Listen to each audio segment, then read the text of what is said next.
Greetings, people of Earth. Welcome back. My name is Jax. Welcome to the barn. Today, I wanted to talk about speaking quietly and clearly and why I think this is one of the best traits you can have. It's one of the best things to look for in a partner. It is one of the best traits to have cultivated in your family and your friendships and everything, and it just makes life so much easier. First of all, I want to talk about the opposite. So instead of quietly and clearly, loud and unclearly. We all know people in our lives who talk like this. We all know somebody who is very, very quick to judge or put you on blast or tell you that you're wrong and to scream and shout and to raise their voice. And I don't think there is really any good situation that gets resolved because of being specifically shouty and unclear and very emotional. There are certainly times in your life where you really won't have a choice, where, you might have to shout and say, hey, stop that. Or you might have to, get a bit emotional about a topic or an issue that is really close to your heart. However, I would like to advocate in this video that, in fact, it is not the right way to go about things in your daily life and your day-to-day interactions. It is certainly not how you should talk to someone you love, someone you care about, someone you would like to continue having a relationship with. There is a poem which I've read called Desiderata. There's a video on it if you're interested. And one of the lines says, "Speak your truth quietly and clearly." And I find this kind of attitude, this kind of perception where you don't get super heated, you just allow your thoughts to quietly come out, it's almost always the best. Not only does it make people be quiet themselves so that they can hear you and they can hear what you're saying and they're like, what is he saying? But it also gives a little bit of weight to whatever you are saying and however you interact with people, because they take notice.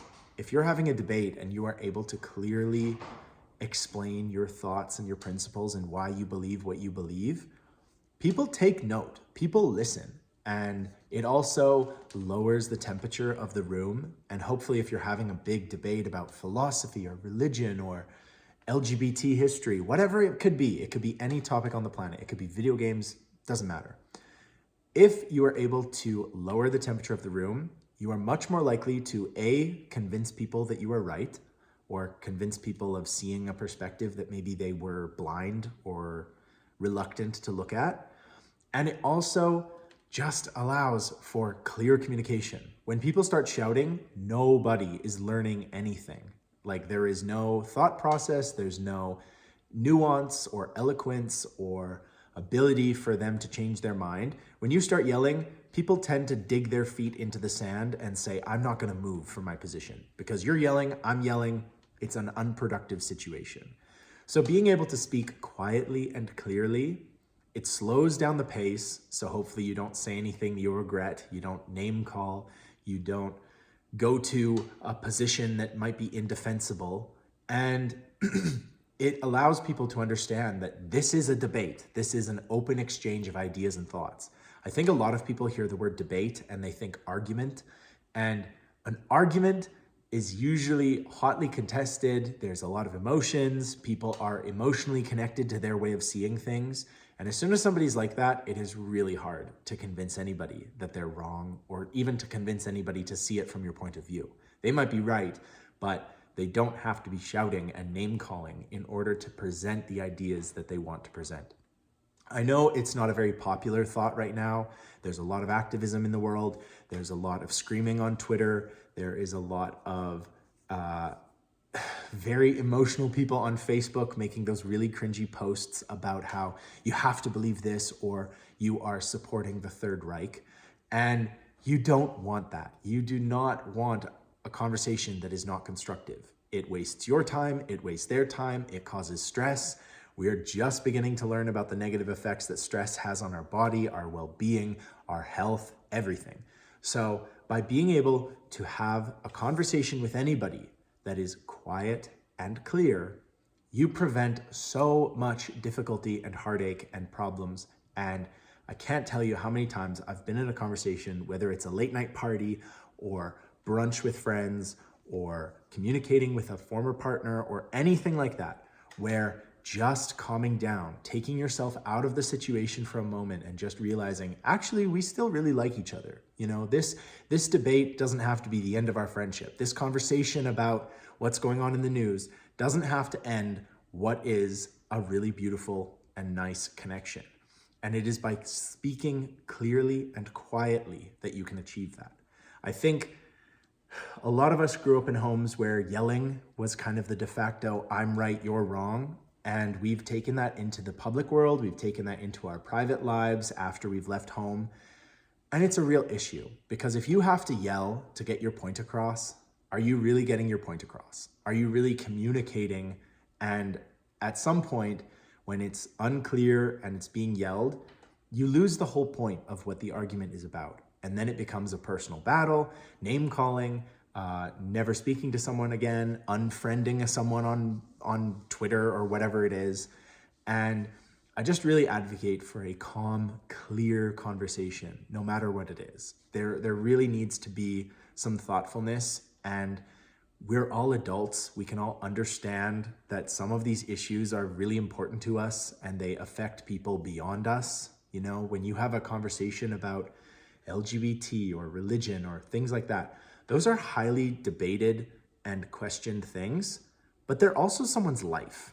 And when you say something that maybe delegitimizes someone's perspective or life or rights, there could be some real angry conversation. And so it is only by speaking clearly and understanding where people are coming from that you can really understand and hopefully get through the discussion in one piece. The other thing that is kind of important is you are going to have arguments that are no winning. There's no winning in this. This person is so dug into their beliefs and their core values. They're not changing if Jesus came down from the mount and said, you're wrong. They're not going to change their point of view. And by speaking quietly and clearly, you're able to understand if this person has that view, if they're unchangeable, and you know it's a lost cause. So then you can back off and just end it there. You don't have to see this person again. You can choose to put distance between you. You're a fully realized adult. You can make those choices. But even in that situation, by speaking quietly and clearly, they very rarely will have a negative view of you. They will very rarely demonize you or, put you into a box that maybe you don't belong in. They'll very, very rarely stereotype you. They won't be throwing name calling around. And if they do, they're going to look so silly and ridiculous, because from anyone outside the conversation's perspective, you're quiet, you're calm, you're collected, you're speaking clearly, you're speaking with intention. And it allows people to see that zealot behavior, that crazy behavior from someone else for what it is. And so if you're in school, in a debate club, if you're in a situation where, people are spectating this conversation, you come across as looking really clear and collected. And it's not so much even as you come across as, you are clear and collected. You're clearly very thoughtful. You're clearly understanding the issue. You're hearing what they say. And by being able to hear what they say fully, instead of getting into a heated debate, you hear what they say, and you can create the arguments and the conversation that actually needs to happen. You can prevent falling into straw man fallacies and different kinds of rhetorical problems, name calling. You avoid all of that. And that makes you not just a good person who debates, but it also just makes you a thoughtful human being who can understand where they're coming from. If you're in the heat of an argument and you say, okay, I see what you're saying, but I don't subscribe to that belief because of this and this, you provide them a chance to see your perspective just like you're watching theirs, and hopefully you can turn the conversation into something productive. The other thing about speaking quietly and clearly is you don't engage in situations you know are going to end poorly. You have the forethought, you have the understanding that you're not going to yell, you're going to collect your thoughts, and you're going to speak thoughtfully. This prevents you from getting into stupid midnight debates, angry arguments at a McDonald's restaurant. It prevents you from getting into Thanksgiving arguments with your uncle. By just listening and being able to see where this person's coming from. If they seem open to a conversation, go ahead and have it. Stay calm and collected, but go ahead and have it. But if your uncle is spouting on about some political thing you just don't agree with, you can stay out of it. And that's what many of us do. Many of the people who really emphasize speaking quietly and clearly also emphasize not being involved in unwinnable situations. If you're in a room with a whole bunch of very traditionally conservative-minded people, you don't have to get involved. You don't have to ruin the day, your day, their day, it doesn't matter. You don't have to ruin your day by stooping to that level or trying to engage in people who don't want to see your side. Because in some ways, you understand that if you speak out, you'll be ganged up on, you'll make them all even more fervently zealous about their idea. You know, they're just going to hear a bunch of echo chamber bubbles saying, yeah, I believe, Uncle's right. You can't do that. And all you've done is spur the conversation further to both sides of the aisle. And if you find yourself in a situation where you don't think anyone's going to come together and try and see each other's perspectives, staying quiet, best way to do it. I talked about this a little bit before, but the final thing I'll say is when you speak quietly, the whole room goes silent. My brother is really good at this. He doesn't tend to talk very much in social situations, in family reunions, things like that. But boy howdy, when he speaks, the whole room quiets because everyone wants to know what the quiet kid in the corner was saying. And typically, my brother in his case is a very funny guy. He makes the whole crowd laugh their heads off. And it's just really nice to be around someone who's able to do that, who can listen to what people say, can share their experiences, and at the end of the day, make a room go silent with a good joke. So decide how you want to engage and how you want to be perceived. I know that there's a lot of talk about how you shouldn't care how you're perceived. You should be genuine and real from the day one, and you should speak your truth. That's great. That's great in principle, having this principled idea of I stand for these values and I will defend them no matter what. By all means, we need people in the world who have that perspective. But we also need people in the world who can see the writing on the wall and understand that a certain conversation might be completely fruitless, whereas the right conversation can actually change minds and hearts, because we always talk about changing hearts and minds and how important that is.